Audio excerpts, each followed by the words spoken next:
பாட்டி பாட்டி, உங்க பேரன் சதீஷ் வந்திருக்கான். முதியோர் இல்ல பொறுப்பாளர் சதீஷை அறிமுகப்படுத்தினார். யாரு? பேரன் சதீஷ், அமெரிக்காவிலிருந்து. பேரனா? சதீஷா? சற்று நேரம் பேச்சே இல்லை. நிமிர்ந்த கண்களில் கொஞ்சம் ஈரம். சற்று நிதானித்து, எப்படி இருக்க சதீஷ்? என் கண்ணு ராசா, உங்க அப்பா எங்கே? நல்லா இருக்கேன் பாட்டி. அப்பா வரல.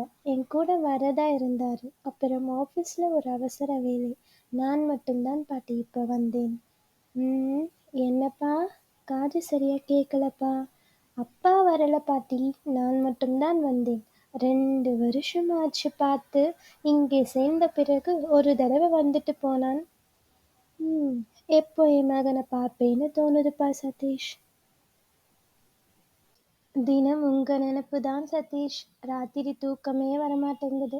இந்த அம்மா கிட்டதான் சொல்லுவேன் அடிக்கடி, என் பையனுக்கு ஃபோன் போட்டு வர சொல்லுங்கன்னு. சொல்லி 6 மாசம் ஆகுது. அவங்களும் 10 தடவைக்கு மேல சொல்லிட்டேன்னு சொன்னாங்க. வாய் கொளறுதுப்பா. ரொம்ப பேச முடியல. 2 வருஷம் கழிச்சு இப்ப நீ மட்டும் வந்திருக்க. உங்க அம்மா எப்படி இருக்கா? தம்பி எப்படி இருக்கான்? மருமகளை பார்த்து 5 வருஷம் ஆச்சு. கையை விரித்து காட்டியபடி. போன தடவை உங்க அப்பா மட்டும்தானே வந்து போனான். சரி, நீயாவது வந்தியே இப்ப இந்த பாட்டிய பார்க்க. இன்னும் 1 வருஷம் நான் இங்கேதான் இருப்பேன் பாட்டி. இங்கேதான் வேலை. இனி வாரம் ஞாயிற்றுக்கிழமை உங்களை வந்து பார்ப்பேன் பாட்டி. அப்படியா சதீஷ்? இங்கேயா வேலை? ரொம்ப சந்தோஷம்பா. பாட்டியின் கண்களில் ஒளி, வாயில் எச்சில், கண்களில் கடல் பொங்கிய நிலை. 2 நிமிடம் அப்படியே இருந்தாள் ரமணி பாட்டி. பிறகு வாயை துடைத்துக் கொண்டே, மகராசா, அது போதும், அது போதும் எனக்கு. பொக்கை வாய் திறந்து குழந்தையைப் போல் சிரித்தாள். 10 நிமிடம் இருந்துவிட்டு, சரி வரட்டுமா பாட்டி என்றான் சதீஷ். என்னப்பா அதுக்குள்ள போறேங்கிற? உன்னை பார்த்து எவ்வளவு நாள் ஆச்சு? சாயங்காலம் போயேன். கொஞ்சம் உன் கூட பேசிட்டு இருக்கேனே. அடுத்த வாரம்தான் வருவேனே பாட்டி. அது இருக்கட்டும், இப்போது இருப்பா. சதீஷ் கையை பிடித்து உட்கார வைத்தாள் ரமணி பாட்டி. உங்க அப்பா சின்ன வயசுல அப்படி பாசமாக இருப்பான். அம்மா அம்மான்னு சேலையை பிரிச்சுக்கிட்டு பின்னாடியே வருவான். நான் செய்யற அச்சுமுறுக்கு அவனுக்கு ரொம்ப பிடிக்கும். எப்பவும் அதையேதான் கேட்பான். அதை இன்னும் மறக்க முடியல. அப்புறம் ஸ்கூல், காலேஜ், வேலை, கல்யாணம்னு பிஸியா ஆயிட்டான்.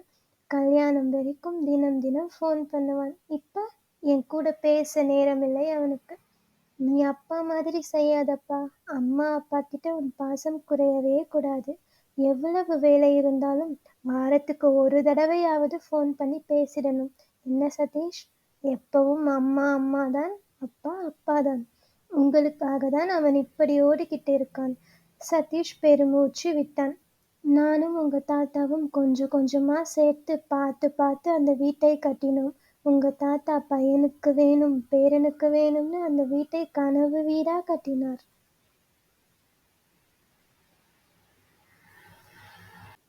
அங்கே இப்போ யாருமே இல்லை. மனசுக்கு ரொம்ப கஷ்டமா இருக்குப்பா. அதை பத்தி பேசணும்னு நினைச்சேன். இந்த ஹோம்ல இருக்கிறவங்க என்னை ரொம்ப நல்லா பார்த்துக்கிறாங்க. அவங்க செய்யற உதவிக்கு நான் என்ன கைமாறு செய்ய போறேன்னு தெரியல. பெத்த தாயை கவனிப்பது போல பார்த்துக்கிறாங்க. இவங்க தான் இப்ப எல்லாம் எனக்கு. சதீஷ் முகத்தில் ஈ ஆடவில்லை. அந்த வீட்டை இந்த முதியோர் இல்லத்துக்கு எழுதி வச்சிடலாம்னு நினைப்பு வந்துட்டே இருக்குப்பா. என்ன மாதிரி அனாதைகளுக்கு அடைக்கலம் கிடைக்குமே. என்ன சொல்ற சதீஷ்? எல்லாமே வெறுத்து போச்சு.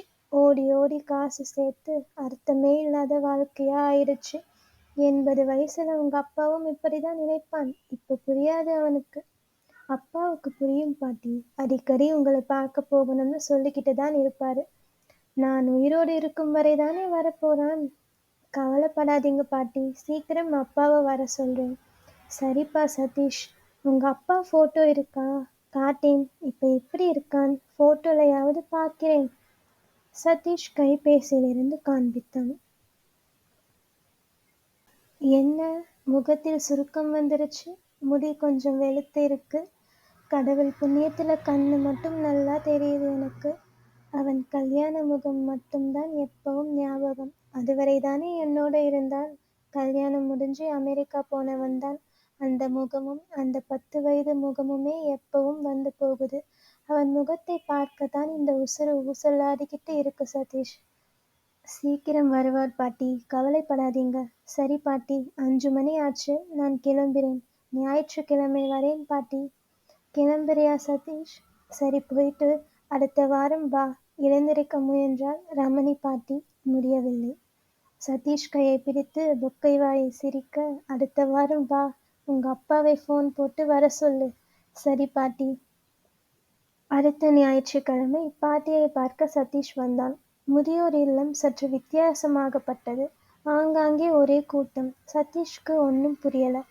பாட்டி அறைக்குள் நுழைந்தான். அந்த பொறுப்பாளர் அம்மா சதீஷை பார்த்தவுடன் கண் கலங்கினார். இப்பதான்ப்பா 10 நிமிஷம் ஆச்சு. திடீரென மூச்சு திணறுச்சு. ஏதோ சொல்ல வந்தாங்க, முடியல. 5 நிமிடத்தில் எல்லாமே முடிஞ்சு போச்சுப்பா. இப்பதான் உனக்கு ஃபோன் போட்டேன். ஒரே பிஸியாக இருந்தது. உங்க அப்பாவுக்கு இப்பதான் சொன்னேன். இப்போ என்னப்பா பண்றது? உங்க அப்பா அம்மாவால உடனே வர முடியுமா? உயிரோடு இருக்கும்போதே உங்க அப்பாவை பார்க்க ரொம்ப ஆசைப்பட்டாங்க. நான் எத்தனையோ தடவை சொன்னேன், வரேன் வரேன்னு சொல்லிட்டு வரல. இப்ப கேட்டு சொல்லுப்பா. இல்லாட்டி நாங்களே எல்லா ஃபார்மாலிட்டியும் இங்கேயே முடித்து விடுவோம். பேரன் நீ இருக்க, கொல்லி மட்டும் வைப்பா. உன்னை பார்த்த சந்தோஷத்திலேயே போய் சேர்ந்துட்டாங்க போல. ஒரு வாரமா அவங்க முகத்துல அப்படி ஒரு சந்தோஷம். சதீஷ் வெறுமையாய் சிலையாய் நின்றிருந்தான். சதீஷ் தனக்குள், அப்பா செய்தது தவறு. வருடத்திற்கு ஒரு முறையாவது பார்க்க வந்திருக்கலாம். எனக்கு இது ஒரு பாடம். உயிர் போன போது பாட்டியின் மனசு என்ன பாடுபட்டிருக்கும். இது பெரிய பாவம். அனைவருக்கும் இது ஒரு பாடம்.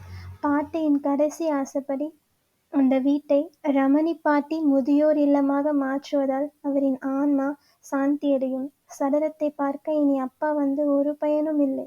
தனது இந்த முடிவோடு அந்த பொறுப்பாளர் அம்மாவை பார்த்தான் சதீஷ். நன்றி.